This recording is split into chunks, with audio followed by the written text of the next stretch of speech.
Hello, Alia's little ജോയ്സിലേക്ക് എല്ലാവർക്കും സ്വാഗതം. ഇന്ന് നമ്മൾ ഉണ്ടാക്കാൻ പോകുന്നത് വളരെ എളുപ്പത്തിൽ തയ്യാറാക്കാവുന്ന പച്ച മാങ്ങയിട്ടൊരു മീൻ കറിയാണ്.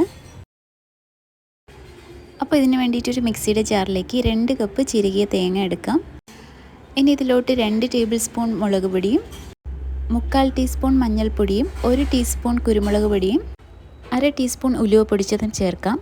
വറുത്ത് പൊടിച്ച ഉലുവയാണെങ്കിൽ കുറച്ചുകൂടി ടേസ്റ്റ് ആവും. ഞാനിപ്പോൾ സാധാരണ ഉലുവപ്പൊടിയാണ് ചേർത്തേക്കുന്നത്. ഇനി ഇതിലോട്ട് 5-6 ചുവന്നുള്ളിയും 1/2 കപ്പ് വെള്ളവും കൂടി ചേർത്ത് മിക്സിയിലിട്ട് നന്നായിട്ട് അരച്ചെടുക്കാം. ഈ സമയത്ത് കറിക്ക് വേണ്ടിയിട്ടുള്ള പുളിവെള്ളം തയ്യാറാക്കാം. അതിന് വേണ്ടിയിട്ട് ഞാനൊരു നാരങ്ങ വലുപ്പത്തിലുള്ള പുളി 1 കപ്പ് ഇളം ചൂടുവെള്ളത്തിലിട്ട് ഒന്ന് സോക്ക് ചെയ്തെടുക്കുകയാണ്. ഒരു 3-4 മിനിറ്റ് കഴിഞ്ഞ് അത് നന്നായിട്ട് പിഴിഞ്ഞെടുത്ത് സ്ട്രെയിൻ ചെയ്തെടുക്കാം. ഇനി ഒരു മൺചട്ടി ചൂടാക്കി അതിലേക്ക് 4 ടേബിൾ സ്പൂൺ വെളിച്ചെണ്ണ ഒഴിച്ചു കൊടുക്കാം.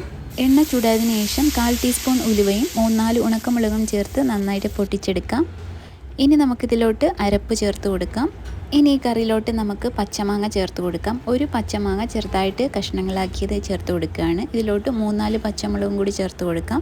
പകരമായിട്ട് 2-3 തക്കാളി അരിഞ്ഞതും കൂടി ചേർത്ത് കൊടുക്കാം. ഇനി ഇതിലോട്ട് ആവശ്യത്തിന് വെള്ളവും 2 ടീസ്പൂൺ ഉപ്പും കൂടി ചേർത്ത് നന്നായിട്ടൊന്ന് മിക്സ് ചെയ്ത് കൊടുക്കാം.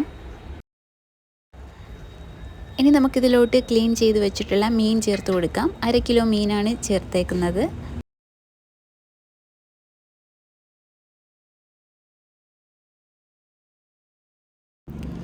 പിന്നെ നമ്മൾ നേരത്തെ പിഴിഞ്ഞ് മാറ്റി വെച്ചിട്ടുള്ള പുളിവെള്ളവും കൂടി ചേർത്ത് കൊടുക്കാം.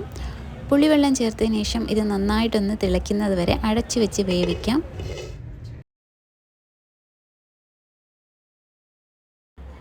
ഇപ്പോൾ കറി നന്നായിട്ട് തിളച്ച് വന്നിട്ടുണ്ട്. ഈ സമയത്ത് അടപ്പ് തുറന്നതിന് ശേഷം നമുക്കിത് സിമ്മിലോട്ട് മാറ്റി വെച്ച് ഒരു 3-4 മിനിറ്റ് നേരം കുക്ക് ചെയ്തെടുക്കാം. കറി തിളയ്ക്കുന്ന സമയത്ത് ഇതുപോലൊരു മരത്തിൻ്റെ സ്പാറ്റുല ഇതുപോലെ ഇങ്ങനെ വെച്ച് കൊടുക്കുകയാണെങ്കിൽ കറി തൂകി താഴെ വീഴത്തില്ല.